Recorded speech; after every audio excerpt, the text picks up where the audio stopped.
Jonas vivo, orando de joelhos dentro da barriga de um grande peixe. Isso não é o que a Bíblia diz.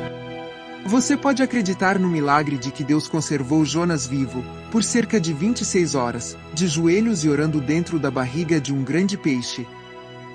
Sinceramente, entre acreditar no que fiz a tradição cristã e as Sagradas Escrituras, eu prefiro acreditar nas Sagradas Escrituras. Conexões Bíblicas.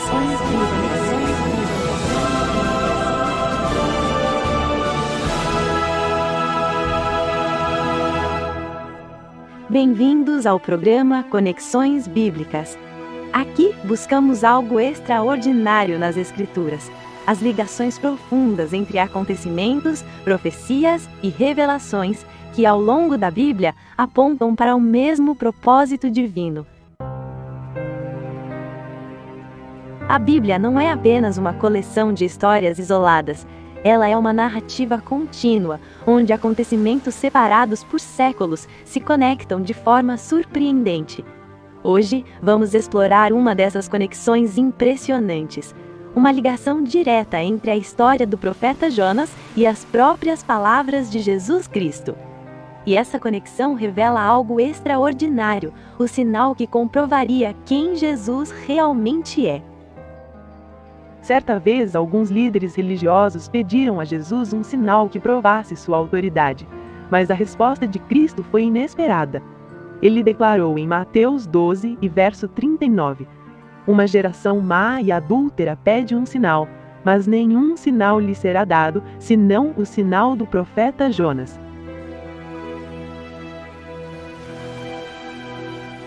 E então explicou em Mateus 12, e verso 40, "Pois assim como Jonas esteve 3 dias e 3 noites no ventre do grande peixe, assim o Filho do Homem estará 3 dias e 3 noites no coração da terra." Para compreender essa declaração, precisamos voltar séculos antes, à história do profeta Jonas. Quando analisamos o relato de Jonas do ponto de vista biológico e científico, surge um problema evidente. Dentro de qualquer grande peixe, as condições são extremamente hostis à vida humana.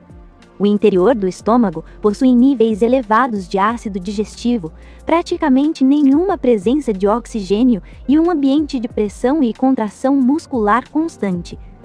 Além disso, um ser humano não teria espaço ou estabilidade para permanecer consciente, muito menos ajoelhado ou orando. Portanto, do ponto de vista humano e científico, é praticamente impossível que alguém sobreviva por 3 dias dentro de um animal desse tipo. Se a narrativa bíblica ocorreu exatamente como descrita, então não estamos diante de um fenômeno natural, mas de algo que ultrapassa completamente as explicações biológicas.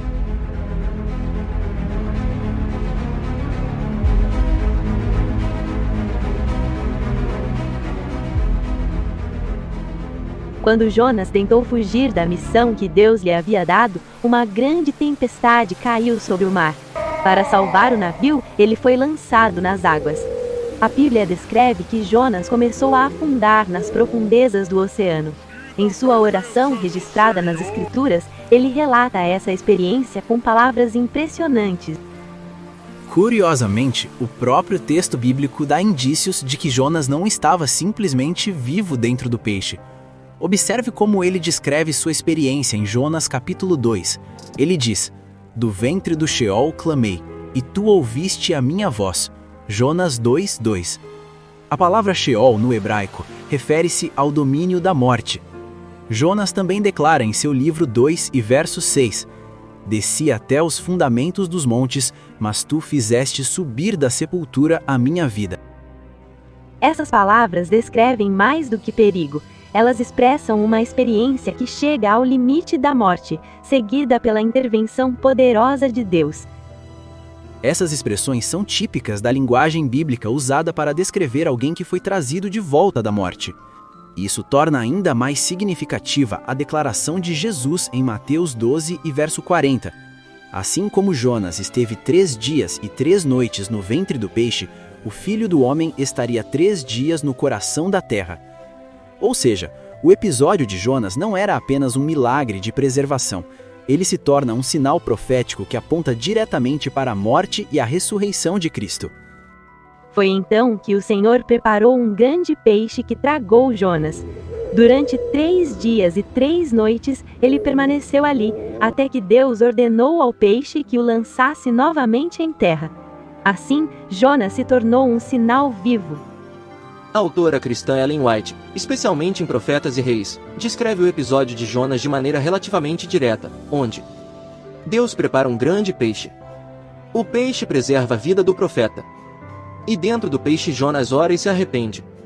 Na forma como ela narra o evento, Jonas permanece vivo durante todo o período dentro do peixe, sendo aquele ambiente um lugar de reflexão, arrependimento e restauração espiritual. Essa interpretação é bastante comum em muitas tradições cristãs, mas isso é um absurdo, pois contraria o relato bíblico, e ainda enfraquece a conexão com a morte de Jesus. Quando analisamos a cultura e a linguagem do antigo Israel, percebemos que os termos usados no livro de Jonas possuem um significado muito específico. Séculos depois, Jesus revelou que essa história apontava para algo muito maior. Assim como Jonas desceu às profundezas e voltou à vida, o próprio Cristo também passaria pela morte. Os evangelhos registram que Jesus morreu na cruz e foi colocado no sepulcro, mas ao 3º dia, Deus o ressuscitou. Por isso, quando Jesus mencionou o sinal de Jonas, seus ouvintes provavelmente entenderam imediatamente a conexão. Ele estava anunciando que passaria pela morte, mas que assim como Jonas foi restaurado, também voltaria à vida. Assim, a história de Jonas já era, dentro da tradição bíblica, uma poderosa imagem de libertação da morte. O sinal de Jonas, portanto, não era apenas uma história do passado, era uma conexão profética que apontava para o evento central da fé cristã, a ressurreição de Cristo. A Bíblia está cheia dessas conexões extraordinárias, eventos separados por séculos, mas ligados por um mesmo plano divino. A história de Jonas não foi apenas um relato de um profeta que desobedeceu e depois foi restaurado. Ela se tornou um sinal que apontava diretamente para a vitória de Cristo sobre a morte.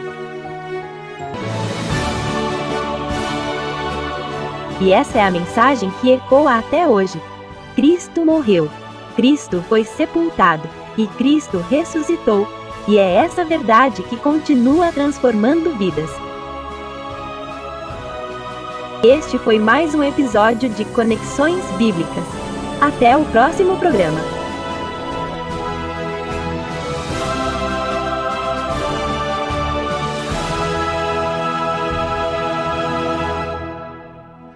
A Bíblia é clara. Jonas morreu dentro do estômago do grande peixe.